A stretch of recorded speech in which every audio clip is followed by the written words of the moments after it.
Ռուսական հարվածներից զոհեր եւ վիրավորներ կան Խարկովի մարզի Չուգուև, Խարկով քաղաքներում, Զապորոժիեում։ Վիրավորների մեջ երեխաներ կան։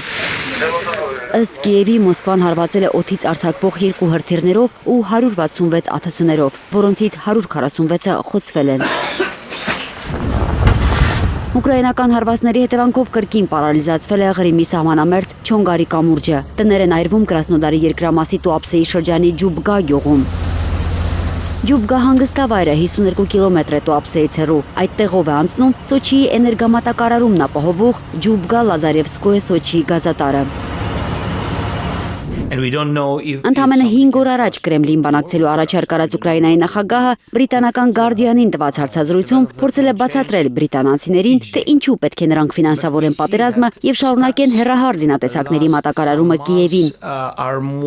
Զելենսկիի խոսքով դա առաջին հերթին Եվրոպայի պաշտպանության համար է։ Ուկրաինայի նախագահը պնդում է, որ Ռուսաստանը չի հաղթում այս պատերազմում եւ օրեցօր կորցնում է նախաձեռնությունը։ Ուստի հիմա ճիշտ պահն է հեռահար հարվածներով ռուս ժողովրդին հասկացնելու, թե որքան կործանարար է պատերազմը։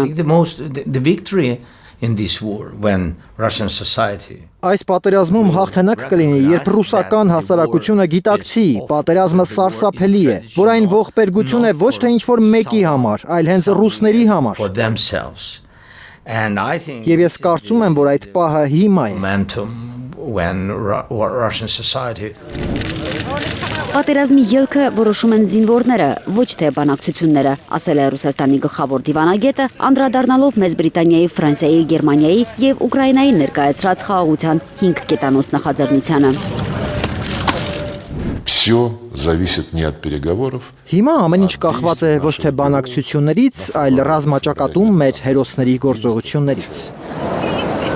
Ծովինար Բարխուդարյան, Անի Ղանդելյան, Հայլուր։